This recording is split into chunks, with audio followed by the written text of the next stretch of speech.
जी व्यक्ती 13 वर्षापेक्षा कमी वयाच्या व्यक्तींच्या सोबत सेक्शुअल ऍक्टिव्हिटीज करते ती पेडोफाईल म्हणवली जाते. ही एक अशी कंडिशन आहे की ज्याच्यामध्ये विक्टिमचं वय ठरवतं की कुठल्या प्रकारची सेक्शुअल डिव्हिएशन आहे. पिडोफिलिया हा शब्द आत्ता लोकांना माहिती झाला. त्याला मराठीत काही शब्द आहे की नाही हे सुद्धा मला माहिती नाही. माझ्या 100व्या प्रयोगाला एक मुलगी रडत रडत स्टेजवर आली. तर ती मुलगी म्हणायला लागली की त्या कुठे त्या ताई, त्यांना मला सांगायचंय, माझा चुलत भाऊ मला असाच त्रास देतो, पण मी घरी सांगितलं नाही अजून, कारण आमच्यात भांडणं होती. तुम्हाला काय वाटते की का होत असावा पिडोफिलिया एखाद्याला? हा मानसिक आजार आहे हे लोकांनी समजलं पाहिजे. तो माणूसच आहे, पण त्याच्यामध्ये ही विकृती आहे. जे काही आहे आजार तो पूर्णपणे नष्ट होत नाही. ज्यांना स्वतःला काही चाइल्डहुड सेक्शुअल अब्यूजची हिस्ट्री आहे अशा व्यक्तींचं प्रमाण 50% आहे. एखादा नॉर्मल व्यक्ती आहे, तो एक 30, 35, 40 पर्यंत व्यवस्थित आहे आणि त्याच्यानंतर तो पिडोफाईल झाला असं होऊ शकतं. तेव्हा त्याला ट्रीटमेंट मिळू शकते. त्याच्या मनामध्ये जेव्हा असे विचार येतात, नॉन ऑफेंडर्ससाठी ट्रीटमेंट आहे. जेव्हा विश्वासाने मूल आई वडिलांकडे येतं की असं असं माझ्यासोबत होतंय, तेव्हा पालकांनी सगळ्यात आधी काय केलं पाहिजे? अब्यूज करणारा हा बहुतेक वेळा नातेवाईक, जवळचा मित्र असा असतो. घरातल्यांना वाटतं आपले नातेसंबंध बिघडतील. या 2 गोष्टी पालकांनी कराव्या. प्रतिक्रिया देण्याची घाई करू नये आणि दुसरं म्हणजे पडताळणी केल्याशिवाय रिॲक्ट करू नये. जर त्यांनी योग्य पावलं उचलली नाही आई वडिलांनी, तर पुढे जाऊन काय काय त्याचे रिपरकशन्स आयुष्यामध्ये होऊ शकतात? वैवाहिक आयुष्य सुद्धा या मुलांचं उद्ध्वस्त होऊ शकतं. ती इतकी खोलवर झालेली जखम असते, ती कायम भळबळते. सिग्मंड फ्रॉइडनी असं म्हटलेलं होतं की a child gives birth to an adult. लहानपणामध्ये तुमच्या बरोबर जे जे काही झालेलं आहे ते तुम्ही मोठेपणी कसे व्हाल ह्या गोष्टीची पाळंमुळं त्याच्यात असतात आणि त्याला जन्म देत असतात. काय तो भाऊ आहे, जा त्याला पापा दे जा, असं कधी म्हणायचं नाही. मूल का पळून जातं ती व्यक्ती आल्यानंतर, का तोंड दाखवत नाही, काय कारण असेल हे नोटीस केलं पाहिजे आई वडिलांनी. आजकाल मुलींची काय किंवा मुलांची काय सेक्शुअल ऍक्टिव्हिटीची वयच कमी झालेली आहेत. मुलं इन जनरल लवकरच वयात यायला लागलेत. म्हणजे आम्ही गुड टच आणि बॅड टच म्हणतोय, पण काही वेळा बॅड टच आवडतो मुलींना, किंवा अशी एक केस झालेली आहे. बऱ्याचशा चाइल्डहुड सेक्शुअल अब्यूजची सुरुवात हा आमिष दाखवून होतो. बरोबर. एकतर आमिष दाखवून होतो किंवा धाक दाखवून होतो. प्रचंड स्ट्रिक्ट पॉक्सो नावाचा एक कायदा आहे याच्या संदर्भात. तरी या घटना काय घडत आहेत? तुमचं काय ऑब्झर्वेशन आहे?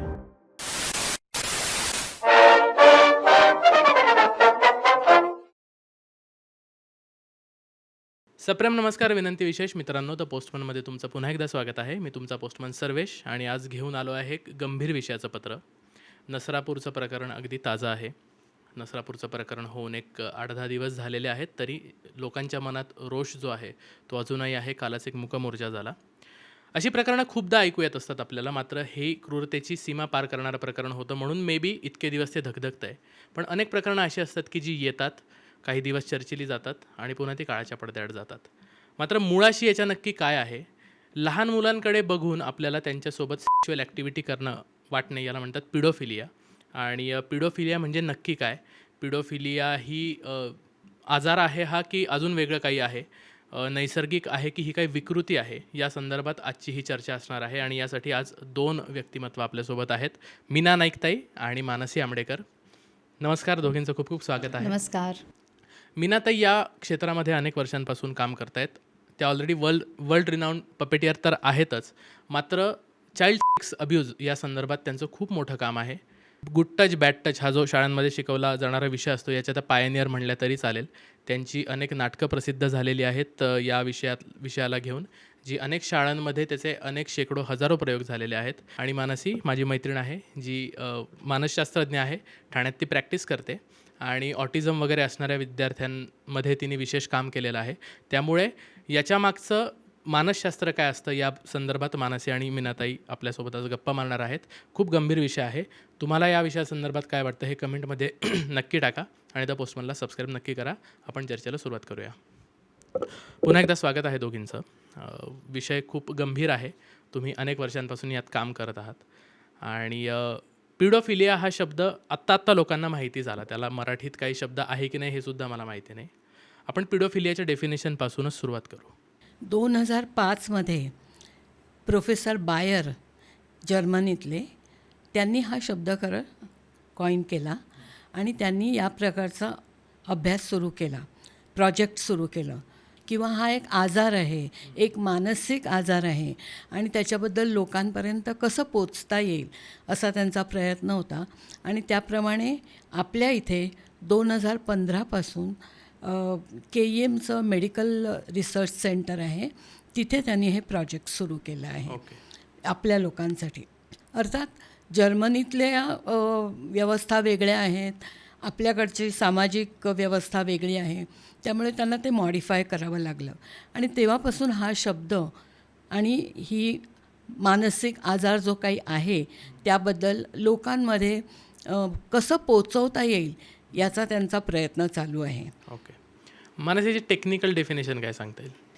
पिडोफिलिया हा पॅराफिलियाचा एक प्रकार आहे.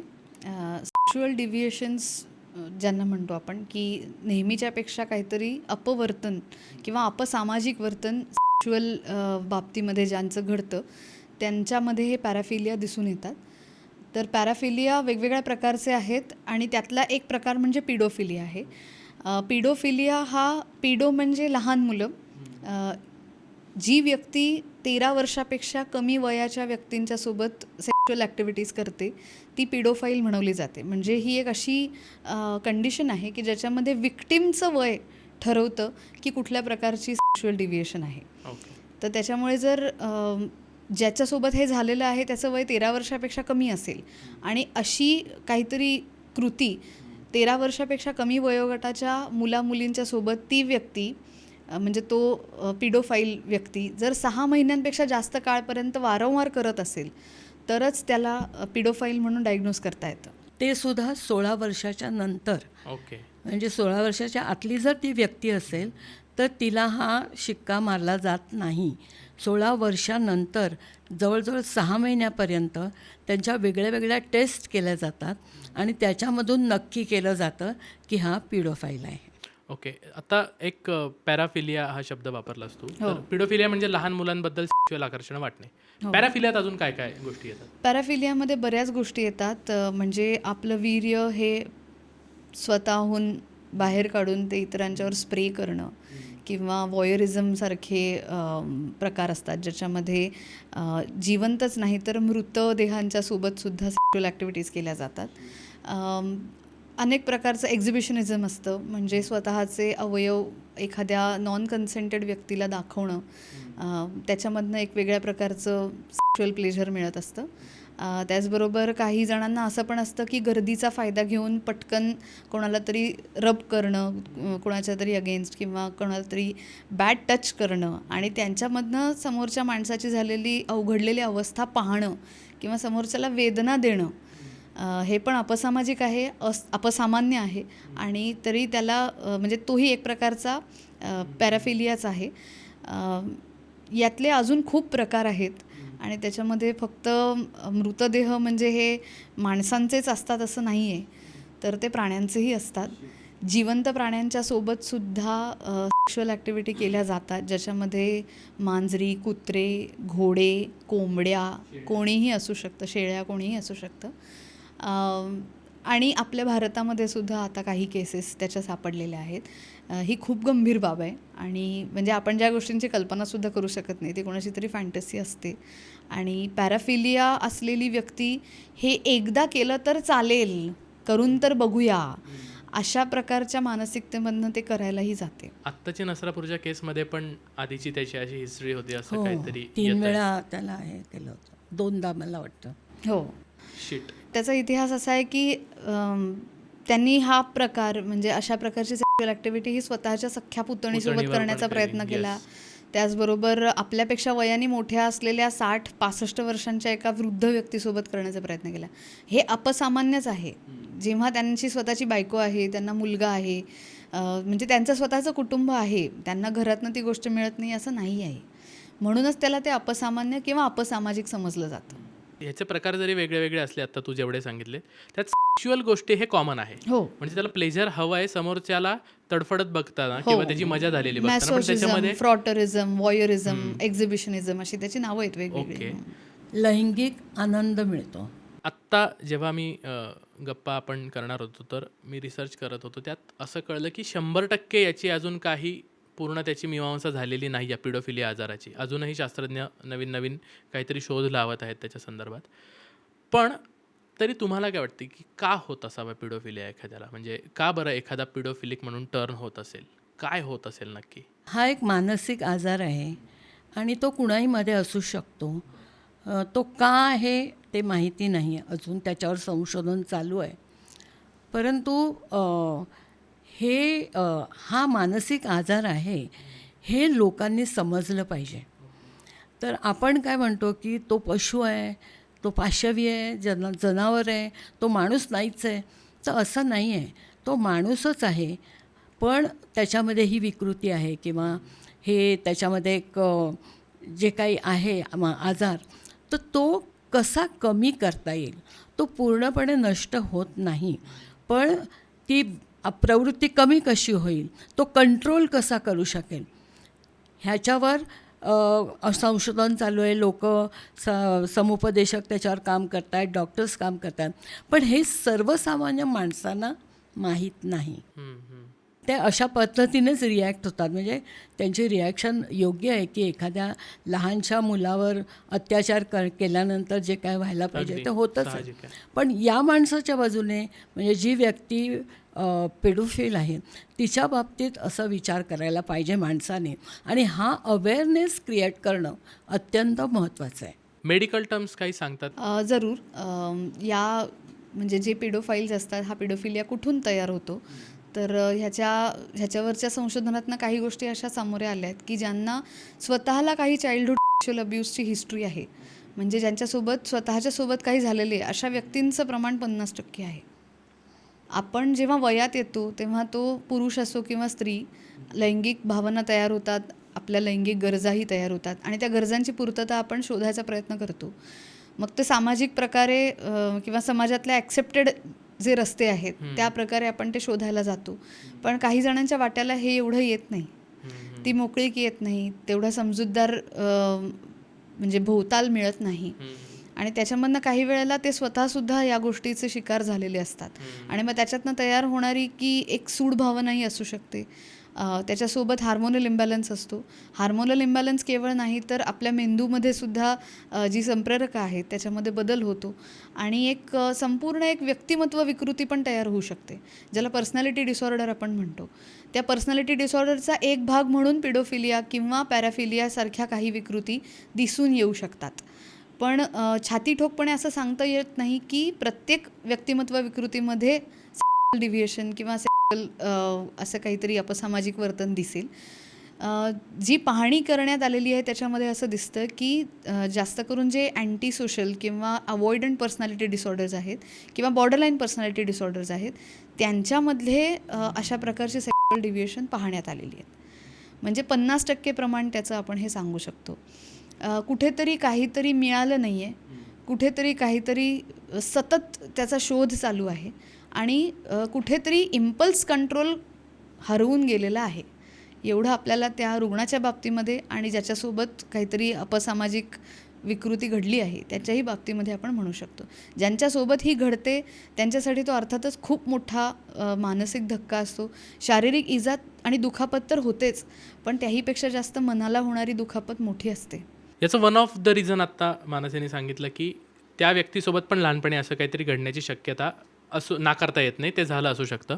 पण एखादा नॉर्मल व्यक्ती आहे ज्याला काही लहानपणीचा ट्रॉमा वगैरे नाही आहे, तो एक 30, 35, 40पर्यंत व्यवस्थित आहे आणि त्याच्यानंतर तो पिडोफाईल झाला, असं होऊ शकतं? कधी कधी होऊ शकतं, कारण स्त्रियांमध्ये सुद्धा अशा प्रकारच्या विकृती तयार होऊ शकतात. तो त्यांच्या मेनोपॉजचा एक साईड इफेक्ट म्हणून काही ठिकाणी दिसून आला आहे.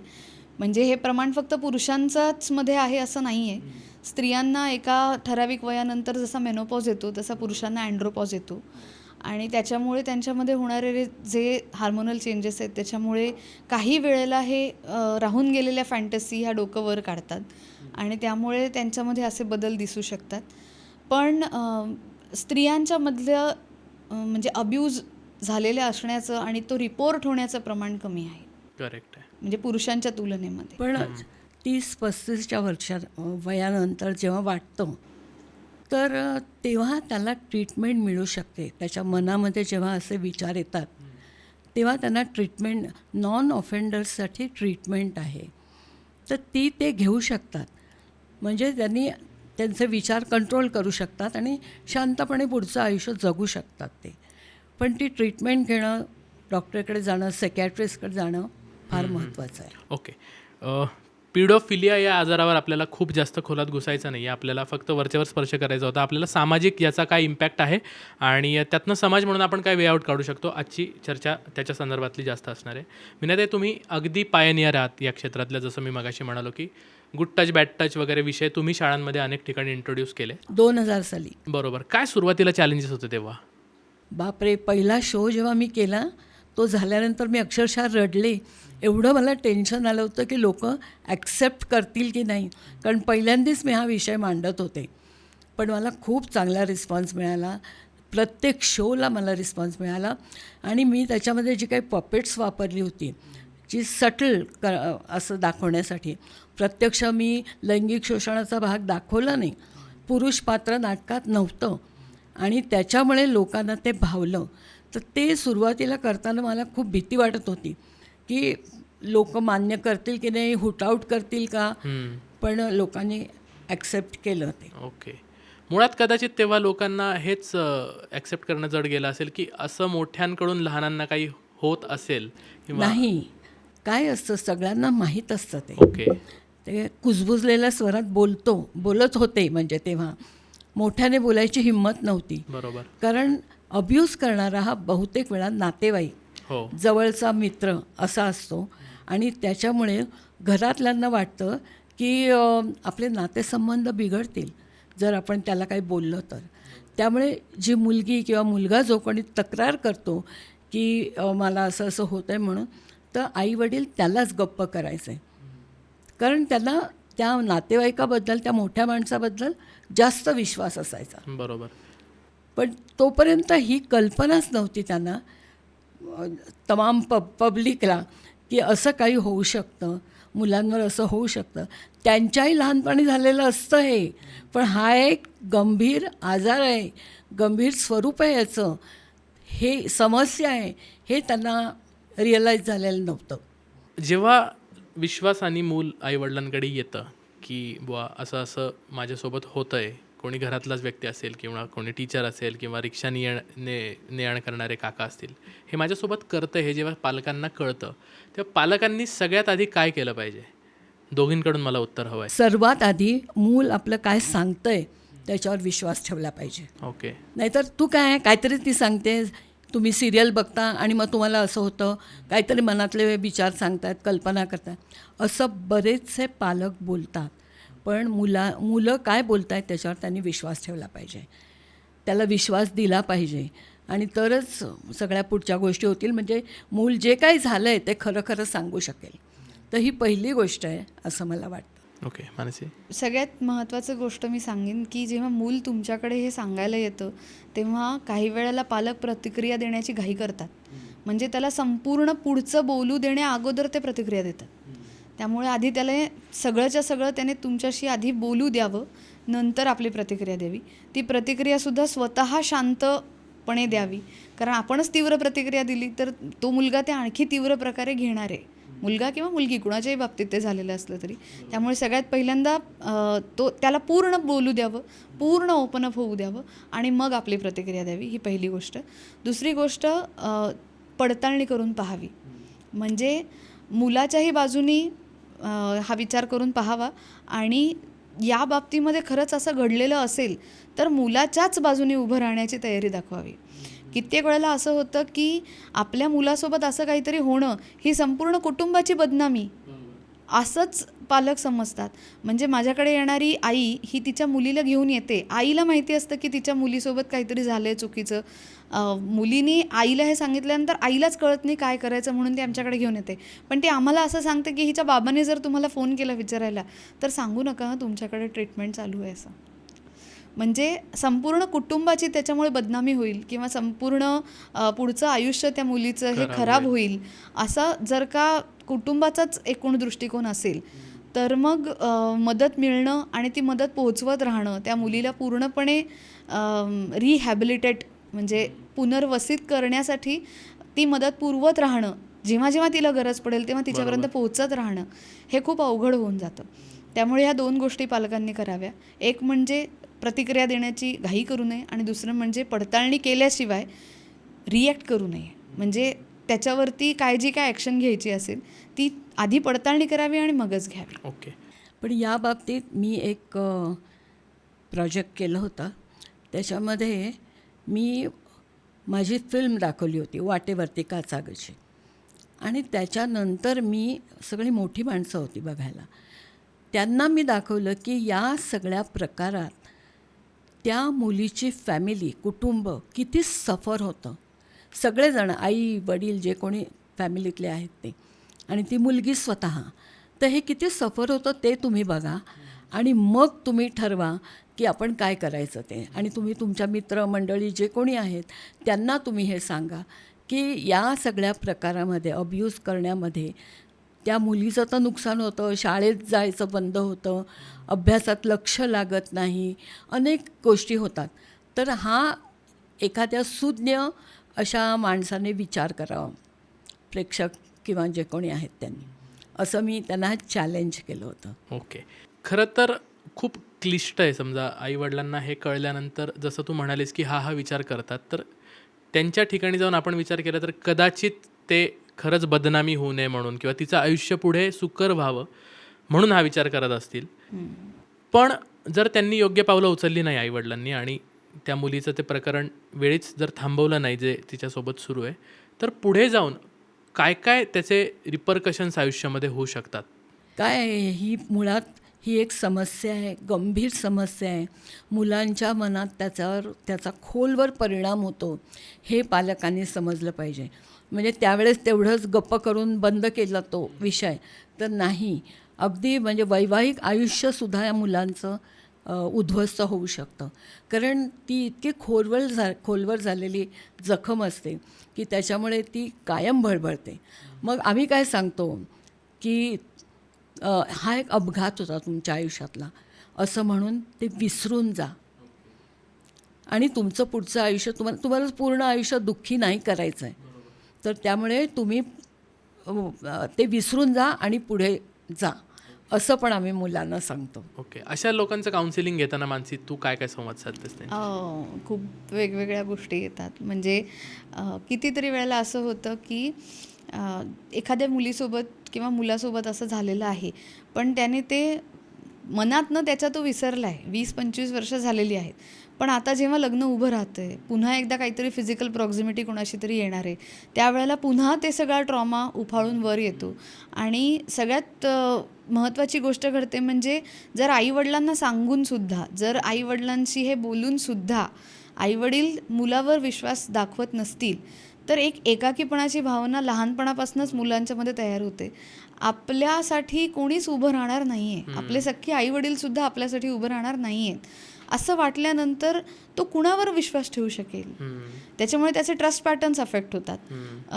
टीममध्ये काम करत असताना, एखाद्या कॉर्पोरेट क्षेत्रामध्ये काम करताना, किंवा जिथे जिथे तुम्हाला सोबत कोणाच्या तरी सहकाऱ्यांच्या बरोबर काम करायचे, तेव्हाही एक सिक्स सेन्स कायम त्याचा जागा असतो की त्या ठिकाणी त्यावेळेला मला असं असं झालेलं होतं, अब्यूज झालेलं होतं, आता माझ्यासोबत कोणी असं पुन्हा करणार नाही ना. त्यामुळे तो पुन्हा अटॅचमेंटही तेवढी करू शकत नाही. तो स्वतःहून ठरवूनच तेवढा डिस्टन्स मेंटेन करून राहतो. ही दुसरी गोष्ट होऊ शकते. तिसरी गोष्ट म्हणजे आता ताईने जसं सांगितलं की आपल्या पार्टनरसोबत जुळवून घेता येत नाही, पण जेव्हा खरोखर एवढ्या सगळ्या मधून जेव्हा पुढे त्यांना मुलं होतात, तेव्हा त्यांच्याबद्दल ते ओव्हर प्रोटेक्टेड असू शकतात, की जास्तच जरा पॉझेसिव्ह किंवा जास्तच प्रोटेक्टिव्ह असेही होऊ शकतात. त्यामुळे लहानपणामध्ये घडलेल्या एखाद्या गोष्टीचे परिणाम हे खूप पुढपर्यंत साथ देऊ शकतात. सिग्मंड फ्रॉइडनी असं म्हटलेलं होतं की a child gives birth to an adult. लहानपणामध्ये तुमच्या बरोबर जे जे काही झालेलं आहे ते तुम्ही मोठेपणी कसे व्हाल ह्या गोष्टीची पाळंमुळं त्याच्यात असतात आणि त्याला जन्म देत असतात. तर त्याच्यामुळे लहानपणी एखाद्या व्यक्तीबरोबर हे झालेलं असेल तरी मोठेपणीपर्यंत त्याचे पडसाद दिसू शकतात. आता तू जसं म्हणालीस ना की लग्न झाल्यानंतर त्या मुलाला ते पुन्हा आठवायला लागलं, तसंच माझ्याकडे पण एक माझ्या मैत्रिणीची मैत्रीण आहे. तर लहानपणी तिच्यासोबत हे घरातलीच व्यक्ती अनेक वर्षांसाठी करत होती, वर्षांपर्यंत करत होती. आणि विथ द टाईम ती विसरली ते. म्हणजे जसं तिचं आयुष्य पुढे गेलं, जेव्हा लग्न झालं आणि पुन्हा जेव्हा शरीर संबंध ठेवण्याची वेळ आली तेव्हा पुन्हा ते सगळं उफाळून आलं. त्यामुळे तिच्या नवऱ्याशी शरीर संबंध फक्त मूल जन्माला घालण्यापुरतेच राहिले आणि त्या गोष्टीला ती इंट्रोड्यूसच इतक्या घाणेरड्या वेनी जर झाली असेल तर खरंच पुढचं आयुष्य किती वाईट पद्धतीने जाऊ शकतं. ओके, यातच अजून एक मला असा प्रश्न आहे की खूप केसेस अशा झाल्यात की घरातलीच कोणतरी जवळची व्यक्ती, काका, मामा किंवा रोज अगदी घरात येणारा कोणतरी वडिलांचा मित्र असेल, अशांकडूनच जास्त हे प्रकार झालेत. तर पालकांनी कसं सजग राहायला पाहिजे? त्यांनी काय रेड फ्लॅग्स ओळखले पाहिजे? तू म्हणालीस की कधी कधी ओव्हर प्रोटेक्टिव्ह पण होऊ शकतात, ते पण नाही झालं पाहिजे. पण अगदी असं नाही की मुलावर काहीच विश्वास नाही किंवा घरात काय चाललं याच्याकडेच लक्ष नाही. तर काय काय सिम्पटम्स आहेत किंवा काय काय सायन्स आहेत ते लक्ष ठेवलं पाहिजे पालकांनी? बऱ्याचशा गोष्टी आहेत. एक म्हणजे मुलाची अभ्यासातली प्रगती खुंटते, मागे मागे मुलं पडतात, कॉन्सन्ट्रेशन होत नाही त्यांचं. त्याच्यानंतर तोंडामध्ये अचानकपणे काही अश्लील शब्द येतात. बेडवेटिंगचा पण एक प्रॉब्लेम होऊ शकतो, गाद्या ओल्या होतात. आणि अशा तऱ्हेने बऱ्याच म्हणजे ह्या गोष्टी जर नोटीस केल्या किंवा एखादी व्यक्ती घरी आली, काका, मामा, चुलत भाऊ कोणी, तर मूल लगेच धावत जाऊन लपतं किचनमध्ये जाऊन आईच्या मागे किंवा काय, पुढे येत नाही. पूर्वी कसं होतं, काय तो भाऊ आहे, जा त्याला पापा दे जा वगैरे असं म्हणत असत. असं कधीही म्हणायचं नाही. मूल का पळून जातं ती व्यक्ती आल्यानंतर, का तोंड दाखवत नाही, काय कारण असेल, हे नोटीस केलं पाहिजे आईवडिलांनी. त्याचबरोबर शाळेमध्ये सुद्धा शिक्षकांनी काही गोष्टी नोटीस केल्या पाहिजेत. एक कोणतरी आईवडिलांच्या किंवा फॅमिलीच्या व्यतिरिक्त कोणीतरी काका, मामा येतो शाळेमध्ये, त्या मुलीला काही चॉकलेट देतो, कुठे रिबन्स देतो, तर हा कोण आहे, हा काय येतो, हे शिक्षकांनी नोटीस केलं पाहिजे, आईवडिलांना कळवलं पाहिजे की हे बघा हे असं असं आहे. आणि संवाद तर महत्त्वाचा आहे. मुलाबरोबर संवाद लहानपणापासून आईवडिलांचा संवाद पाहिजे. म्हणजे काय होतं की काय होतं आहे ते मूल सांगू शकतं. एक्झॅक्टली. संवाद मला वाटतं की सगळ्यात बेस तोच आहे की जर आईवडिलांकडून सतत मुलांना असंच होत असेल की तू करतोयस ते चुकीचंच आहे किंवा त्याला एकत्र घेऊन ॲटलिस्ट बसून त्याच्याशी काही बोलणं होत नसेल तर तो तेवढे विश्वासाने सांगणारच नाही आहे. त्यामुळे संवाद हे मूळ तर असलंच पाहिजे. मी एवढं सांगेन की मुलाच्या वागण्यामध्ये थोडासा अवॉइडन्स तयार व्हायला लागतो. आता ताई जसं म्हणाल्या की शाळेमध्ये पण त्यांचं वागणं बदलत जातं. काही वेळेला ते स्वतःहून सोशलाइज करणं कमी करतात. म्हणजे त्यांच्या वयाच्या मित्रमैत्रिणींशी सुद्धा ते खेळायला जाऊ इच्छित नसतात. तर त्याच्यामुळे हळूहळू सोशलायझेशन कमी होतं, त्यांचं रुटीन बदलतं, प्रत्येक गोष्टीप्रती त्यांचा आळस तयार होतो, एक प्रकारचा एक न्यूरोटिसिझमसारखा एक भाग तयार व्हायला लागतो. म्हणजे उठून अगदी ब्रश करणं, स्वतःचं रुटीन सांभाळणं, स्वतःची पर्सनल हायजीन सांभाळणं हेही कमी होऊ शकतं. त्याला मुलं खळखळ करायला लागतात, जेवेनाशी होतात किंवा इमोशनल ट्रॉमा जेव्हा येतो तेव्हा दिसतात ते सर्व सिम्पटम्स म्हणजे फिजिकल अब्यूजनंतर पण दिसू शकतात. त्याच्याकडेही लक्ष दिलं गेलं पाहिजे. हे जे बदललेले पॅटर्न आहेत हे नोटीस केले गेले पाहिजेत. कन्व्हर्जन रिॲक्शन येऊ शकतात काही वेळेला. म्हणजे एखाद्या क्लासमध्ये जाताना रस्त्यामध्ये कोणी छेडत असेल किंवा क्लासमध्येच कोणी त्रास देत असेल तर ते क्लासला जाणंच अवॉइड करायला लागतात. सगळ्यात महत्त्वाची ही साईन आहे की ज्यांच्यापासून धोका वाटतो त्यांना ते टाळायचाच प्रयत्न करतात. बरोबर, ही साहजिक रिॲक्शन आहे. तर ती नोटीस केली पाहिजे. आणि पालकांनी जसं आता ताई म्हणाल्या संवाद तर केलाच पाहिजे. आणि संवाद करताना त्याच्या संवादामध्ये अशा काही गोष्टी येत आहेत का की ज्या तो सांगायला त्याचा प्रयत्न करतोय पण तो धजत नाही आहे किंवा तो स्वतःच्या म्हणून सांगण्याऐवजी कुणाच्या दुसऱ्याचा उल्लेख म्हणून सांगतो आहे. माझ्या मित्रासोबत काय झालं माहिती आहे का, आणि मग असं असं करून तो काही सांगतो आहे. तर त्याचा खरंच असा कोणी मित्र आहे का, आणि मग अचानक त्या मित्राबद्दल तो रिकरंटली एवढं का बोलतोय. तर ह्याचा शोध घेता येणं शक्य आहे. प्रत्येक वेळेला मुलाला स्वतःच्या बाबतीत असं असं झालंय हे छाती टोकपणे सांगणं शक्य नसतं. बरोबर. आणि मुलांकडे शब्द नसतात. हां, आणि कुठल्या शब्दात सांगायचं हे आपल्या आईवडिलांना जरी सांगायचं तरी हे कसं सांगायचं हे कळत नसतं. आणि त्यामुळे काही वेळेला मुलं प्रोजेक्शन करतात. म्हणजे स्वतःसोबत जे घडलंय ते मित्रमैत्रिणींपैकी कोणासोबत तरी घडलंय असं म्हणून ती स्टोरी म्हणून आईवडिलांना सांगायला जातात की त्यांची रिॲक्शन काय होते, त्यांनी अशा वेळेला काय केलं पाहिजे, असे काही प्रश्न ते विचारतात. त्यावेळेला त्यांच्याकडे लक्ष द्यावं आणि त्याला योग्य उत्तर द्यावं. काही वेळेला पालक ते टाळून टाकतात, जाऊ दे त्याच्या मित्राचं आहे ना, त्याचे आई वडील काय ते बघतील, तू कशाला त्रास करतोय किंवा मी कशाला आत्ता उत्तर देऊ, माझा असं काय संबंध आहे, असं करून अवॉइड करतात. तसं करायचं नाही. प्रत्येक वेळेला ते त्या मित्राच्या बाबतीत घडलेलं नाहीये, तुमच्या मुलाच्याही बाबतीतही घडलेलं असू शकतं. ताईंकडे याच्याबद्दलचे अनुभव असेल, कारण तुम्ही हे शिकवता, त्यामुळे खूप लोकांनी विश्वास संपादन केला असेल, तुम्ही त्यांचा केला असेल, त्यामुळे तुमच्याविषयी खूप ओपन अप होत असतील मुलं येऊन. तर त्या कोण कोण काय काय तुमचं नाटक बघून असेल, किंवा तुम्ही गुड टच बॅड टच शिकवता, तर या मोठ्या ताई आहेत की यांना आपण सगळं सांगू शकतो, असं समजून कोण कोण आले तुमच्यापर्यंत आता? असे बरेच अनुभव आहेत. 300-350 शोज केले आम्ही आणि दरवेळेस शो झाल्यानंतर आम्ही इंटरॅक्ट करतो. माझ्या 100व्या प्रयोगाला एक मुलगी नाटक संपल्यानंतर रडत रडत स्टेजवर आली आणि तिच्यामागून तिची आई ही रडत अशी स्टेजवर का चालली आहे म्हणून बघायला. तर ती मुलगी म्हणायला लागली की त्या कुठे आहेत त्या ताई, त्यांना मला सांगायचं आहे, माझा चुलत भाऊ मला असाच त्रास देतो, पण मी घरी सांगितलं नाही अजून कारण आमच्यात भांडणं होतील, असं ती सांगत होती.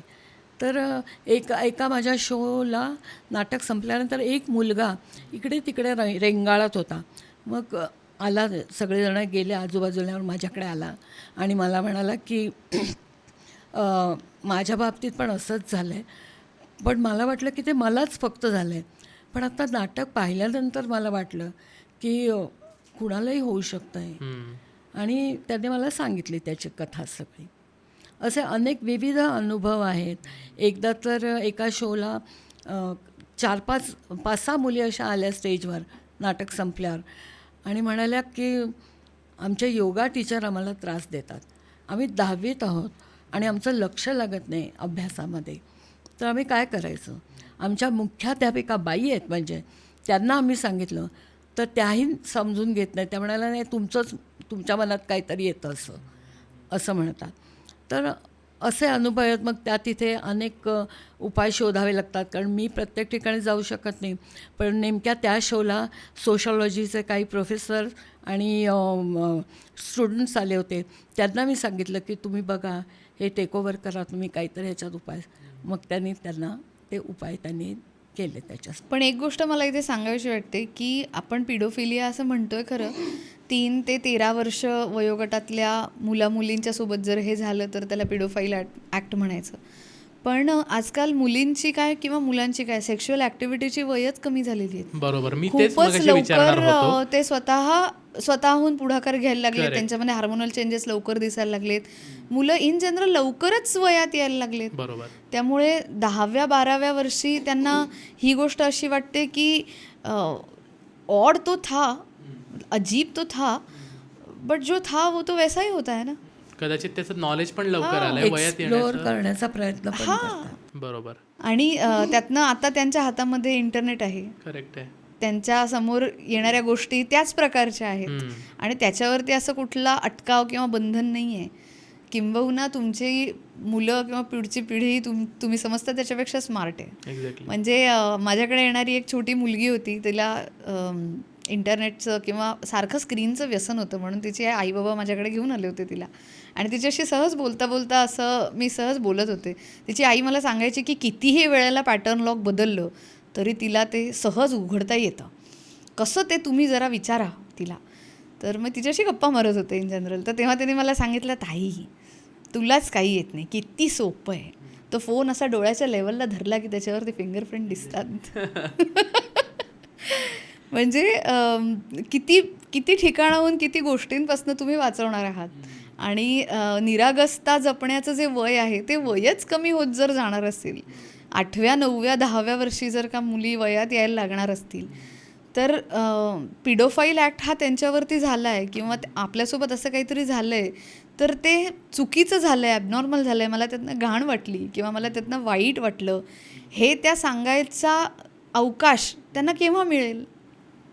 आम्ही असं सांगतो मुलांना की हे वय असं असतं की काही गोष्टी चांगल्या वाटतात. म्हणजे आम्ही गुड टच आणि बॅड टच म्हणतो आहे, पण काही वेळा बॅड टच आवडतो. ओके. असंही असतं मुलींना. किंवा अशी एक केस झालेली आहे नायर हॉस्पिटलमध्ये, तर असंही होऊ शकतं. आणि मग आम्ही मुलांना असं सांगतो की या वयात तुम्हाला असं वाटतं इन्फॅच्युएशन, तुम्हाला वाटतं की बरं वाटतं आहे काहीतरी म्हणून, पण हे खरं प्रेम नसतं. हे प्रेम नाही म्हणायचं याला, हे खरं प्रेम नसतं. हे तुमच्या हार्मोनल चेंजेस तुमच्यामध्ये होत असतात, त्यामुळे सिक्रेशन होत असतं, त्यामुळे तुम्हाला वाटतं की हे प्रेम आहे, हे बरं वाटतं आहे, तर तुम्ही त्याच्यात अडकता कामा नये. करेक्ट आहे. किंवा मग मला असं नक्की शब्दाने सापडत म्हणजे आहे ते कसं सांगायला. होतं माहितीये का, नाही अशा प्रकारचा स्पर्श आई वडील करत नाहीत, बरोबर. आणि तिसऱ्या कोणीतरी व्यक्तीने तो केलाय. हम्म, तो आधी फारसा आवडला नव्हता, हम्म, पण तो जसा जसा रेग्युलर होत गेला, अरे आपण जर खूप रेजिस्ट नाही केलं हम्म. तर आपण त्याच्याबद्दल कम्फर्टेबल पण होतोय की, हो, करेक्ट. असंही होत जातं. हो. आणि अशा प्रकारचा स्पर्श आपल्याला ही व्यक्ती सोडून कुणच करत नाही, हां, त्यामुळे ते एक प्रकारच्या डोपामाइन क्वेस्टमध्ये अडकतात. करेक्ट आहे. इमिजिएट डोपामाइन मिळतं, इमिजिएट सेरोटोनिन मिळतं, त्यामुळे ते एक प्रकारचा तो डोपामाइन क्वेस्ट आहे. एकतर वय फार नाजूक असतं. आणि त्यातूनही बऱ्याचशा चाइल्डहुड सेक्शुअल अब्यूजची सुरुवात किंवा त्याचा उगम हा आमिष दाखवून होतो. बरोबर. एकतर आमिष दाखवून होतो किंवा धाक दाखवून होतो. हम्म, आमिष दाखवलं गेलं तर अप्रोच वेगळा तयार होतो, एक्झॅक्टली. धाक दाखवला गेला तर अप्रोच वेगळा तयार होतो. आमिष दाखवून विश्वास पटकन संपादन हां, करता येऊ शकतो. आणि कदाचित असंही असू शकेल की जस्ट वयात येण्याचं वय आहे आणि तेव्हा तो स्पर्श होतोय आणि तेव्हा तो आवडायला लागतोय, कारण तो वयात येते ती मुलगी. त्यामुळे कदाचित त्याचा फायदा घेऊन पुढे अशा घटना तो पिडोफाईल जास्त करू शकतो. त्यामुळे रिपोर्टच होत नाही. करेक्ट. असं काही घडतंय जे अपसामान्य आहे, हे जे चुकीचं आहे, आता हे रिपोर्टच होत नाही. बरोबर. आणि एक वय उलटून गेल्यानंतर तिला रिअलाईज होतं की आपल्यासोबत होत होतं ते शोषण होतं. शोषण होतं. करेक्ट. आत्ताची घटना झाल्यानंतर ना सगळ्यात आधी प्रश्नचिन्ह उभं राहते कायद्यावर. लोक म्हणत आहेत की कायदा खूप आपला कच्चा आहे, त्याला काही होणार नाही, किंवा याच्या आधी ज्या घटना झाल्यात. तर एक प्रचंड स्ट्रिक्ट पॉक्सो नावाचा एक कायदा आहे याच्या संदर्भात. तरी या घटना का घडत आहेत, तुमचं काय ऑब्झर्वेशन आहे? बऱ्याचदा काय होतं की या पॉक्सो ॲक्टमुळे काही लोक सुटतात सुद्धा ओके. पुराव्याअभावी, असं पण त्याच्यात पण झालेलं आहे. पळवाटा आहेतच म्हणजे. हो. ओके. किंवा काही वेळा ती व्हिक्टीम असेल, मुलगी कोणी मुलगा, तर ते फिरतात, त्यांना पैसे देतात किंवा काय, आणि ते सांगतात नाही मला माहीत होतं तरी मी केलं, माझं प्रेम आहे वगैरे, असं करून ते बाहेर पडतात त्याच्यातनं आणि आरोपी सुटतो. ओके. म्हणजे जर ज्याच्यावर अत्याचार झालाय त्यांनी जर त्याची बाजू फर्म ठेवली तर समोरच्याला मोठ्यातली मोठी शिक्षा होऊ शकते. अगदी अगदी. म्हणजे मृत्यूदंडापर्यंतच्या शिक्षेची तरतूद आहे. हो. पण जी घटना घडली आहे किंवा जे कृत्य घडलेलं आहे त्याचं मूल्यमापन केलं जातं. म्हणजे त्याचा सिरियसनेस त्याचा किती आहे त्याचं मूल्यमापन केलं जातं आणि त्याच्यानुसार शिक्षा ठरवल्या जातात. पण त्याच्यामध्ये असं होतं काही वेळेला की मुलांना परत तेच प्रश्न विचारले जातात.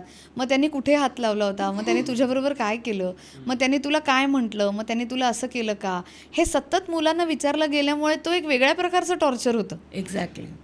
आणि मग ते टर्मॉईल अजून मोठं होतं मुलांच्यासाठी की मी किती वेळेला तेच आठवायचं आहे. आणि ह्या गोष्टीसाठी आयर्लंडनी एक फार चांगली गोष्ट केलेली आहे. आयर्लंडमध्ये बार्न हाऊस किंवा सेफ हाऊस अशी एक संकल्पना आहे. तर जेव्हा आधी तर तिथे अशा घटना होऊच नयेत म्हणून ते खूप काळजी घेतात. पण जर कुठल्या मुलासोबत, लहान मुलासोबत किंवा मुलीसोबत अशी घटना झाली तर त्यांनी सेफ हाऊस तयार केलेले आहेत. ह्या सेफ हाऊसची संकल्पना अशी आहे की ती एक छोटी खोली असते, त्या खोलीमध्ये भरपूर खेळणी आहेत, भरपूर कलरफुल गोष्टी आहेत आणि तिथे सायकोलॉजिस्ट आहेत, म्हणजे ट्रेंड मानसशास्त्रज्ञ आहेत, ते तिथे असतात. आणि त्या मुलाला त्या घटनेतनं तिथे आणलं जातं, तिथे त्याला कम्फर्टेबल केलं जातं. सायकोलॉजिस्ट त्याच्यासोबत खेळतात, त्याच्याशी बोलतात, त्याच्याकडनं काय गोष्ट झाली ते काढून घेण्याचा प्रयत्न करतात. त्याला तिथेच राहू दिलं जातं, प्रॉपर पूर्ण त्याचं राहण्याची सोय तिथेच केली जाते. आणि तो तिथे त्या सायकोलॉजिस्टशी जे बोलेल किंवा जे स्टेटमेंट करेल त्याचं संपूर्ण चित्रीकरण केलं जातं, संपूर्ण व्हिडिओ रेकॉर्ड केला जातो आणि तीच गोष्ट पुरावा म्हणून कोर्टामध्ये सादर केली जाते एकदाच. त्याला हिलिंग हाऊस असंही म्हणतात, बार्न हाऊस किंवा हिलिंग हाऊस असं त्याला म्हणतात. म्हणजे जी घटना त्याच्यासोबत झाली आहे तो ऑलरेडी त्याच्यासाठी ट्रॉमा आहे, त्याला पुन्हा तेच बोलायला लावण्यात काही अर्थ नाही आहे. एकदाच त्याने ते बोलावं, त्याचं चित्रीकरण होईल, सायकोलॉजिस्टचं त्याच्यानंतर टेस्टिमनी घेतली जाईल आणि त्याच्यानंतर त्याचं पुढे जे काय होईल ते त्याला हील होण्यासाठी तिथे ठेवलं जाईल त्यानंतर सुरक्षितपणे. अशी संकल्पना आहे. आपल्याकडे तर आता हल्लीच अशी सुरुवात झाली आहे की लिहायला सांगतात. काही झाल्यानंतर परत परत प्रत्येकाला सांगण्यापेक्षा त्यांना लिहायला सांगतात काय झालं आहे ते, अच्छा, ओके. आणि ते ठेवतात. ओके, आणि दुसरं म्हणजे आपल्याकडे चाइल्ड फ्रेंडली कोर्ट झाले आहेत काही, बरं. की जिथे कोर्टामध्ये जज असतात ते जजच्या वेशात नसतात, बरोबर, साध्या वेशात असतात. ओके. आणि कोर्ट हे तसं कोर्ट नसतं, तिथे खेळणी असतात, पुस्तकं असतात मुलांसाठी. म्हणजे मुलांना कुठल्याही प्रकारचं प्रेशर न येता त्यांनी काय झालं आहे ते सांगावं. तर अशी काही चाइल्ड फ्रेंडली कोर्ट निघाली आहेत. चाइल्ड फ्रेंडली पोलीस स्टेशन्स पण निघाली आहेत. पुणे स्टेशनला आहे ते. तर अशा तऱ्हेने बदल हळूहळू सुधारणा होत आहेत. आता सिलेबसमध्ये पण गुड टच बॅड टच हे विषय आलेत. शाळेमध्ये पण ॲक्टिव्हली शिकवलं जातं, महिन्यातून एकदा सेशन वगैरे पण घेतलं जातं त्या संदर्भात. तर त्यानंतर काय चित्र आहे एकूणात? खूप अवेअरनेस क्रिएट झाला आहे, पालकांमध्ये झाला आहे, मुलांमध्ये सुद्धा झालेला आहे. आणि त्याच्यामुळे ती मुलं वेगळा काही स्पर्श वाटला तर ती बोलतात. माझ्याकडे अशा अनेक म्हणजे माझ्या नाटकात काम करणाऱ्या मुलींनी पण मला सांगितलं आहे की मला खूप भीती वाटायची, एक माणूस माझ्या मागे लागायचा म्हणून मी घाबरायची, पण आता मला बळ मिळालं. हे नाटक बघितल्यानंतर मला वाटलं की नाही, आपण असं होऊ शकत नाही, मी नाही म्हणणार. आम्ही मुलांना हेही शिकवायचो की नाही म्हणा, नको म्हणा. कोणी जर स्पर्श केला आणि तुम्हाला आवडला नाही तर, आणि लगेच आपल्या विश्वासातल्या व्यक्तीला सांगा. आई असेल, मोठी ताई असेल, चुलत बहीण असेल, कोणी असेल, ज्यांच्याबद्दल विश्वास आहे अशा व्यक्तींना तुम्ही सांगा. कारण अनेकदा काय होतं, बाबांनाच सांगा, आईला सांगा असं नाही सांगता येत. कित्येक वेळा वडीलसुद्धा अब्यूज करणारे असतात. बरोबर. आणि त्यावेळी त्या मुलाने कुणाला जाऊन सांगायचं? आईला सांगितलं तर आईही बोलू शकत नाही, कारण आई अवलंबून असते त्या वडिलांवर. अशाही केसेस झालेल्या आहेत. असं वेगवेगळं भिन्न भिन्न अशा केसेस येतात. ताई जसं म्हणाल्या की प्रत्येक वेळेला मूल ज्याच्याशी बोलेल ते काय सायकोलॉजिस्टच असेल असं नाही आहे, ते त्याच्या विश्वासातल्या कुणाशीही बोलेल. मग अशा वेळेला त्यांनी काय करायला पाहिजे, तर त्यांनी सुद्धा तीव्र रिॲक्शन नाही दिली पाहिजे. बापरे, असं कसं तुझ्याशी झालं आणि मग तू काय केलंस, हे सूरच लागले नाही पाहिजेत. आधीच घाबरलाय बिचारा, हे ऐकून अजून तो घाबरला नाही पाहिजे. आईला नको सांगू, असा कसं होणार, हे सूरच लागले नाही पाहिजेत. ते ऑलरेडीच घाबरले आणि ती भीतीच तुमच्याकडे व्यक्त करते, तर ती भीती कमी करण्याचा प्रयत्न करावा. सगळ्यात महत्त्वाची गोष्ट म्हणजे त्याला जो बॅड टच झाला आहे त्याच्याऐवजी त्याला आपण गुड टच देऊ शकतो का. बॅड टचबद्दल जर तो कंप्लेंट करतो तर त्यावेळेला आपण त्याच्या डोक्यावर हात फिरवू शकतो का, किंवा आपण त्याच्या खांद्यावर हात थोपटून त्याला गुड टचने त्याला आपण आधार देऊ शकतो का, हे पहिली गोष्ट. दुसरी गोष्ट, जर तो रडतो आहे, जर आधीच तो तुमच्याशी हे सगळं बोलतोय म्हणजे तो एक खूप मोठा इमोशनल टप्पा पार करून आला आहे. आणि जर तो तुमच्याशी हे सगळं बोलतोय, जर तो तुम्हाला हे सगळं सांगतोय, तर त्याच्या त्या कृतीचं कौतुक करायचं की खूप बरं झालं, तुम्ही बडी बहादुरी से ये कहा है, किंवा तू हे खूप धीटपणाने बोललास, हे फार चांगलं झालं हं, हे कौतुक करायचं. तिसरी महत्त्वाची गोष्ट म्हणजे तू मला येऊन हे सांगितलंस, आता आपण दोघांनी मिळून ह्याच्यावरती काय करता येईल ते बघूया. कोणीतरी आपल्या सोबत आहे हा सेन्स जागृत होतो. किंवा ज्याच्याशी तो ते बोलत असेल त्याने जर स्वतःचे काय अनुभव तसे असतील तर ते सांगून त्याला तिथल्या तिथे कम्फर्ट करण्याचा प्रयत्न करावा की हे झालेलं आहे ते तू एकटाच नाही आहेस, तुझ्यासोबत झालं. बरोबर आहे. तुझ्यासारखी इतरही मुलं मुली आहेत ज्यांना असे अनुभव येतात, पण तुला आज तो अनुभव आला आहे आणि तू तो मला येऊन सांगितलास, हे खूप चांगलं झालं. हे एवढं कौतुक करणं, एवढं रेकग्निशन करणं, त्याला कोणीही मोठा माणूस करूच शकतं आणि ते करायला पाहिजे. मग तो अगदी शेजारी पाजारी असो, मित्रमैत्रिणींची आई असो, बहीण भावंड असो, किंवा इतर कोणी नातेवाईक. एवढ्या 3 गोष्टी तर आपल्याला त्याला करता येतील की नाही. आणि त्यानंतर त्याच्या विश्वासातले जे माणसं आहेत त्यांच्याही गोष्ट कानावर घालणं. बेसिकली त्याचं गांभीर्य, त्याची किंमत कमी करून टाकायची नाही आहे. त्यांनी हे तुम्हाला सांगितलं आहे, या गोष्टीमध्ये त्यांनी ऑलरेडी एक मोठा टप्पा पार केला आहे, तर त्याचं धैर्य जर वाढवायचं असेल, आणि त्याच्यासाठी तर तो एक मळभ आल्यासारखाच प्रसंग आहे. बरोबर. म्हणजे त्याच्या आयुष्यावरती एक सावली पडलेली असणार आहे त्याची पुढचा काही काळही, पण जसा सूर्यासमोर एक काळा ढग येतो आणि जातो, हा प्रसंग तसाच असणार आहे, तितकाच असणार आहे. फक्त तो ढग बाजूला सारण्याची आपण काळजी घेऊ आणि पुन्हा नव्या उमेदीने, पुन्हा चांगल्या मोकळेपणाने त्याने जगणं, सशक्तपणे आपल्या सगळ्या श्रमतांसह त्याने जगणं, यासाठी त्याची उमेद वाढवणं, एवढं तरी आपण करू तो शकतो. स्वतःहून ओपन अप होतोय, म्हणजे हाफ वे तो स्वतःहून आलाय, Exactly. फक्त हाफ वे पुढे नेणं. माझ्या अभया नाटकात मी हे सगळं दाखवलंय. ओके. मुद्दाम बघा, अगदी. दर्शनवर आहे, सह्याद्रीवर. वाटेवरच्या काचा ग आणि अभया, मी सगळ्यांना इन्सिस्ट करेन की यूट्यूबवर अवेलेबल आहेत ही नाटकं, स्वतः बघा आणि मुलांना सोबत घेऊन बघा. हो, आता हे कमी झालंय नाही सध्या. अगदी करेक्ट. म्हणजे एकत्र पूर्वी मुलं आणि पालक एकत्र बसून बघता येतील Correct. अशा अनेक गोष्टी असायच्या आणि त्या खूप प्रबोधनपर असायच्या. आता एका हाताच्या बोटावर मोजता येईल इतक्या पण नाही आहेत की ज्या एकत्र बसून बघता येतील.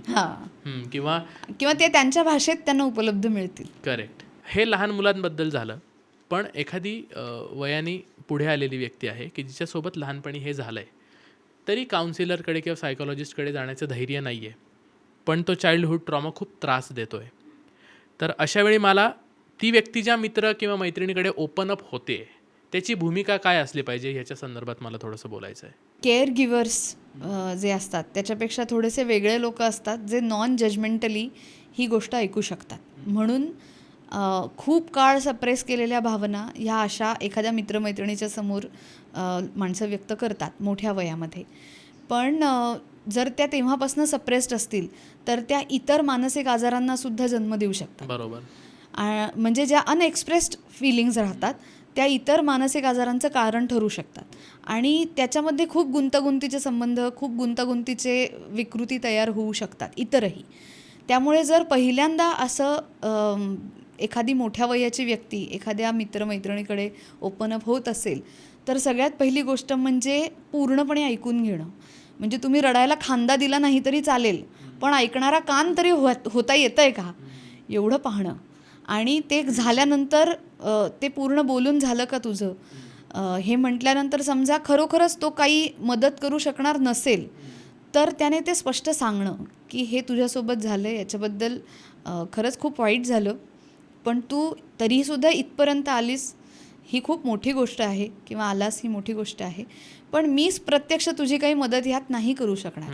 त्यापेक्षा आत्ता जसं तू माझ्याशी बोललीस किंवा माझ्याशी बोललास तसं हे एखाद्या डॉक्टरांशी किंवा एखाद्या ट्रेंड सायकोलॉजिस्टशी, काउन्सिलरशी हे बोल. ओके. इतपत म्हणता येऊ शकतं. म्हणजे ज्यात पूर्णपणे अगदी इन्व्हॉल्व होणं, त्यांच्यासोबत ढसाढसा रडणं असं काही अपेक्षित नाही आहे. पण अगदी रडणारा खांदा जरी देता नाही आला रडायला तरी ऐकणारा कान होता येईल, तेवढं होता आलं तरी पुरेसं आहे. कित्येक लोकांना तोही मिळत नाही आणि त्यामुळे ते जर्नल्समधून, आपल्या लिखाणामधून, चित्रामधून, वेगवेगळ्या गोष्टींमधून, कवितांमधून व्यक्त होतात. प्रत्येक वेळेला ते कुठल्या तरी फिक्शनल गोष्टीच व्यक्त करतात असं नाही आहे. ते स्वतःच्या अनुभवांना, स्वतःच्या भावनांनाही वाट करून देत असतात. आपली सुरुवात जिथून झाली ना तिथे आपल्या एका विषयावर गप्पा झाल्या की काही सर्कमस्टान्सेसमध्ये नॉर्मल असणारा माणूस पण पिडोफिलिक होऊ शकतो. तर सामाजिक विवेक जागृत असणारी पण लोक आहेत समाजात.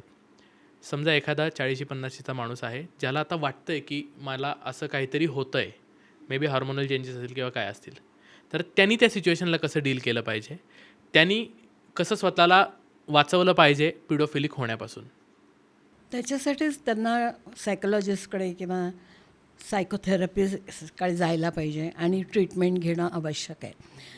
नॉन ऑफेंडर्स आहेत त्यांच्यासाठी ही ट्रीटमेंट दिली जाते. ऑफेंडर्स आहेत त्यांना नाही. त्यांनी जर सांगितलं की माझ्या हातून हे झालं आहे आणि आता मला ट्रीटमेंट द्या, Okay. डायरेक्ट पॉक्सो ॲक्टमध्ये त्यांना पकडलं जातं किंवा ते डॉक्टर्स कोणी असतील तर ते कळवतात. तर त्याच्यासाठी ही आहे ट्रीटमेंट आणि ती त्यांनी घ्यावी. म्हणजे आपल्या हातून काही गुन्हा घडायच्या आत त्यांनी ट्रीटमेंट घ्यावी आणि आपल्या या भावना कशा काय म्हणतात त्याला नियंत्रणात किंवा त्याला कंट्रोल करता येईल ते बघायला पाहिजे. ओके. काही स्पेसिफिक सेंटर्स आहेत याची जिथे जाऊन ट्रीटमेंट घेता येईल अशी, की कुठल्याही सायकोलॉजिस्टकडे? नाही, KEMमध्ये आहे. मी म्हटलं ना, पुण्याच्या KEMमध्ये मेडिकल रिसर्च सेंटर आहे तिथे त्यांनी हे सुरू केलेलं आहे प्रोजेक्ट. ग्रेट. पुण्याच्या किंग एडवर्ड मेमोरियल हॉस्पिटलमध्ये जे मेडिकल रिसर्च सेंटर आहे त्यांची हेल्पलाईन याच कारणासाठी आहे. नॉन ऑफेंडर्स याचा अर्थ त्यांनी म्हणजे तो गुन्हा त्यांना करावासा वाटणं आणि त्याच्यामुळे अपराधी भाव वाटणं. पिडोफाईल असणाऱ्या व्यक्तीला हा अपराधी भाव प्रत्यक्षात ती गोष्ट केल्याच्या नंतर जाणवतो आणि तोही 50% केसेसमध्ये जाणवतच नाही. करेक्ट आहे. कारण आत्ताच्या केसमध्ये तो सांगतोय की मी हा. दारूच्या नशेत होतो आणि काय झालं मला काही माहितीच आठवतच नाही. नाही. सहकार्यही करत नाही. म्हणजे जर ते इलेक्ट्रॉनिक पुरावे नसते, हो. सीसीटीव्ही फुटेज जर उपलब्ध नसतं हो. तर कळलंही नसतं कदाचित की असं काही झालं. करेक्ट. तर त्यामुळे जर ज्यांना ह्या गोष्टीची जाणीव आहे किंवा ज्यांना ह्या गोष्टी समजत आहेत की काहीतरी चुकीचं घडतं आहे आपल्यासोबत, अशा नॉन ऑफेंडर्ससाठी ही हेल्पलाईन आहे आणि थेरपी पण त्यांना देता येऊ शकते. जे ऑफेंडर्स आहेत त्यांना थेरपी देता येणार नाही का असं नाही आहे, पण त्या थेरपीच्या साठी लागणारा जो अप्रोच आहे तो त्यांचा बिल्ड करण्यामध्ये वेळ लागेल. ओके. सेल्फ मोटिवेटेड पाहिजेत ते. आणि त्यांना स्वतःला जोपर्यंत ह्याची जाणीव नाही आहे की आपल्याकडनं जे घडलं आहे ते अपसामान्य आहे किंवा काहीतरी अपसामाजिक वर्तन आहे, तोपर्यंत ते हे मान्यच करणार नाहीत की ते चुकले आहेत. कारण त्यांच्या मते त्यांनी फक्त त्यांची फॅन्टसी जगली आहे किंवा त्यांची गरज त्यांनी भागवायचा प्रयत्न केला आहे. त्यामुळे नॉन ऑफेंडर्ससाठीची ही हेल्पलाईन आहे आणि ही हेल्पलाईन म्हणजे फोनवरती तुम्हाला प्रश्न विचारता येतात आणि तुमची ओळख पूर्णपणे ॲनोनिमस ठेवून वापरता येणं शक्य आहे. पण हे सांगणं फार हिमतीचं आहे. गट्स पाहिजे. हिंमतच 100% नसते. Correct. म्हणजे हेल्पलाईनवाले हे सांगतात की आम्हाला फोन येतो आणि फोन बंद करतात. मग 1 वर्षाने परत तो फोन येतो आणि मग ते कसं तरी सांगतात. म्हणजे त्यांना ती हिंमत मिळवावी लागते सांगण्यासाठी.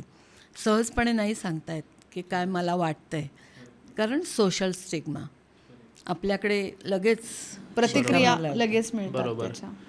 तुम्ही म्हणाला तसा विवेकाचा दिवा थोडासा जागृत पाहिजे, तर शक्यता आहे की कोणीतरी फोन करून ते ॲटलिस्ट हेल्पलाईनचा वापर करू शकेल. ओके, मला वे आउटकडे यायचं आहे. आता याच्यावर ऑप्शन्स काय आहेत? प्रॉब्लेम स्टेटमेंट तर खूप मोठं आहे, आपण ॲड्रेस केलं आहे आत्ता. इतके त्याचे म्हणजे भयानक केसेस आपण ऐकतो आहोत. तर काय ऑप्शन्स असतील, काय उपाय काय असतील याच्यावर? मुलांच्या दृष्टीने तर मी सांगितलंच. बरोबर. पण जे पेडोफाईल आहेत त्यांनी, मी आत्ता सांगितलं त्याप्रमाणे अशा जर भावना त्यांच्या मनात येत असतील, 1दा 2दा 10दा काहीतरी, मग त्यांनी कॉन्टॅक्ट करायला पाहिजे या माणसांना जे ट्रीटमेंट देणारे आहेत त्यांना, आणि मोकळेपणाने सांगायला पाहिजे. मला एक गंमत कोणीतरी सांगितली की KEM हॉस्पिटल आहे पुण्याचं आणि त्याला लागूनच हे मेडिकल रिसर्च सेंटर आहे. तर मेडिकल रिसर्च सेंटरला येतात ते या कामासाठी, पण लोकांना काय वाटतं की काहीतरी बरं नाही आहे त्याला म्हणून गेला आहे हॉस्पिटलला. तर त्यांना तो एक काय म्हणायचं त्याला रिलीफ येतो आणि म्हणून ते येतात पण. बरोबर. उपचारांचा विचार करायचा झाला, मानसोपचार हे पिडोफिलियाला उपलब्ध आहेत का? तर आहेत. थोडक्यात आपण सोप्या शब्दात सांगायचं तर आपल्या मेंदूमधलं एक थोडंसं वायरिंग बिघडलेलं असतं, ते पुन्हा रिवाईव्ह होऊ शकतं. काही औषधांचाही त्याच्यामध्ये सहभाग आहे. सो तो त्याचा भाग आहे, म्हणजे पोटात घेण्याची काही औषधं, इंजेक्शन्स हा त्याचा भाग आहे, पण त्याच्याही पलीकडे मानसोपचार हा पण त्याचा एक भाग आहे. फक्त औषधं उपयोगाची नाहीत आणि फक्त मानसोपचार काही करू शकत नाहीत. संपूर्णपणे त्यांच्या मनामध्ये येणारी भावनाच आपण कायमची काढून टाकू असं काही कुठल्याही थेरपीने शक्य होत नाही. पण मनात आलेल्या भावनेला तीव्र प्रतिक्रिया न देणं स्वतःहून, एवढं आपण रुग्णाला शिकवू शकतो. म्हणजे त्यांनी आपल्या डोळ्यावर घातलेला जो चष्मा आहे आणि त्याच्यातनं त्याला दिसणारं जग हे वेगळं दिसतं. लहान मुलं ही वेगळ्या नजरेतनं दिसतात. तो चष्मा त्याला आपण काढण्यासाठी मदत करू शकतो. बाल सुरक्षा हा प्रत्येक देशातला सध्याचा ऐरणीचा मुद्दा आहे. कारण लहान मुलांचे जन्मच आता जगभरामध्ये अवघड होत चाललेले आहेत. म्हणजे अगदी भारतामध्ये सुद्धा तशी परिस्थिती आहे, सर्वात जास्त लोकसंख्येचा देश असून सुद्धा. अशा वेळेला त्या देशांनीही काही गोष्टी केलेल्या आहेत, ज्याच्यामध्ये साखळी सुरक्षा योजना असं आपण त्याला म्हणू शकतो, किंवा multi agency public protection arrangement असं त्याचं नाव आहे, मापा असं त्याला म्हणतात. मल्टी एजन्सी म्हणजे काय, तर मुलाच्या आसपास असणारे आई वडील सोडून सर्व घटक, म्हणजे मग तो घरातनं बाहेर पडल्यापासनं त्याचे रिक्षावाले काका असतील, त्याच्या बसचे कंडक्टर असतील, पोलीस असतील, किंवा तो जर बागेत खेळायला जात असतील तर त्याचे वॉचमन असतील, किंवा जे जे कोण त्याच्या संपर्कात येतात, ह्या सर्वांनी त्याच्यावर लक्ष ठेवणं. आणि जर त्याच्या आजूबाजूला अशा कोणी व्यक्ती संशयास्पद फिरत असतील किंवा ज्यांच्यापासून त्याला संभाव्य धोका आहे, तर त्याची माहिती पोलिसांना कळवणं. आणि पोलिसांनी मग सायकोलॉजिस्ट, सोशल वर्कर्स आणि इनफॅक्ट प्रायव्हेट डिटेक्टिव्सची सुद्धा मदत ह्याच्यासाठी घेतली जाते. आणि सगळ्यांनी एकत्र मिळून नवीन पिढीची म्हणजे लहान बाळांची, त्यांच्या सुरक्षेची, त्यांच्या लैंगिक जीवनाची काळजी घेणं हे मापाचं उद्दिष्ट आहे. आणि ते ब्रिटनमध्ये राबवलंही जातं. आणि अमेरिकेमध्ये ह्याच्या एक्झॅक्टली उलट पद्धत आहे, मेगन्स लॉ. मेगन्स लॉ म्हणजे त्याच्यामध्ये असे काही जे गुन्हेगार आहेत, जे ऑफेंडर्स आहेत, कारण पिडोफिलिया ही अशी गोष्ट आहे की तुम्हाला एकदा ती कृती केल्यानंतर पुन्हा पुन्हा करावीशी वाटू शकते. त्यामुळे 50% ऑफेंडर्स हे रिपीटर्स असतात. मग असे जे ऑलरेडी ऑफेंडर्स म्हणून सापडलेले आहेत, गुन्हेगार म्हणून, त्यांची नावं तिथे स्पष्ट जाहीर केलेली असतात आणि ती यादीसारखी लावलेली असतात फोटोसकट.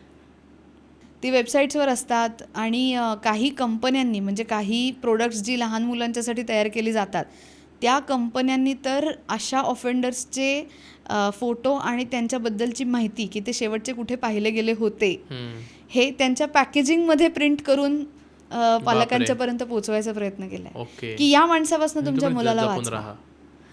म्हणजे अशाही इतक्या लेवलपर्यंत ही सुरक्षा केली जाऊ शकते. मग भारतासारख्या एवढ्या मोठ्या अर्थव्यवस्थेमध्ये ते अगदीच अवघड आहे का? बरोबर. असेही मुद्दे आहेत त्याच्यामध्ये. हैदराबादमध्ये एक भरोसा केंद्र म्हणून आहे. तिथे ह्या अब्यूज मुलांची प्रश्न उत्तरं केली जातात आणि त्याच्यामध्ये गुन्हेगार त्याला दिसत नाही. इथेही त्यांनी केलं आहे तसं की गुन्हेगार पडद्यापलीकडे किंवा वेगळ्या रूममध्ये असतो, तर गुन्हेगाराला पीडित व्यक्ती दिसते, पण पीडित व्यक्तीला गुन्हेगार दिसत नाही आणि त्यामुळे तो मोकळेपणाने बोलतो असं आहे.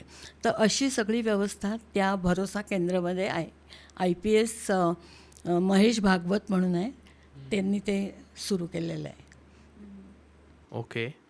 तुम्ही ऑलरेडी त्याच्यात काम करत आहात मानसी, तूही अनेकांना मदत करत आहेस आणि या विषयावर तुम्ही आलात आणि गप्पा मारल्यात आणि खूप महत्त्वाचे काही इन्साईट्स दिले, जेणेकरून एखादी व्यक्ती अशी असेल की जिच्या आयुष्यात असं काहीतरी होऊन गेलं आहे, ती पण हा पॉडकास्ट बघत असेल तर त्यांना पण काहीतरी रिलीफ मिळेल. ज्या व्यक्तीला वाटतं आहे की कदाचित मी त्या मार्गावर जातो आहे, त्याला पण हेल्पलाईन आहे हे आज मला आज कळलं आहे, त्यांना पण कदाचित नवीनच असेल ते, त्यामुळे त्यांना पण या गप्पा ऐकून हेल्प होईल अशी आशा करूया. आणि हे प्रसंग पुन्हा पुन्हा कानावर आपल्या येणार नाहीत अशी पण एक आशा करूया. आणि जास्तीत जास्त कठोर शिक्षा आत्ताच्या केसमधल्या व्यक्तीला होईल. आणि पोस्टमन म्हणून आम्ही टीम म्हणून त्यांच्या सोबत त्या परिवाराच्या वेदनांमध्ये आम्ही आहोतच. आणि खूप खूप धन्यवाद. आम्हाला खूप आवडलं तुम्ही आज आलात. तर मंडळी, हे पत्र तुम्हाला कसं वाटलं आम्हाला कमेंटमध्ये नक्की सांगा. आणि तुम्हाला या विषयावर काय वाटतं हे सुद्धा कमेंट नक्की करा. तुमच्या सगळ्या कमेंट्स आम्ही खूप सिरियसली वाचत असतो. अनेक लोक येतात, व्हिडिओ बघतात, पण सबस्क्राईब करत नाहीत. आम्हाला सगळे आकडेही दिसत असतात. त्यामुळे खूप खूप विनंती आहे, आम्ही फार मनापासून तुमच्यासाठी पत्र घेऊन येतो. त्यामुळे सबस्क्राईब तर नक्की करा आणि ते फ्री आहे. तर भेटूया पुढच्या पत्रामध्ये. अजून नवीन कुठले विषय जर तुम्हाला ऐकायचे असतील, त्या विषयावरची पत्र हवी असतील तर DM करा, कमेंट करा, आम्ही त्याची नक्की दखल घेऊ. भेटूया पुढच्या पत्रामध्ये. तोपर्यंत खूप खूप धन्यवाद. कळावे, तुमचा पोस्टमन सर्वेश.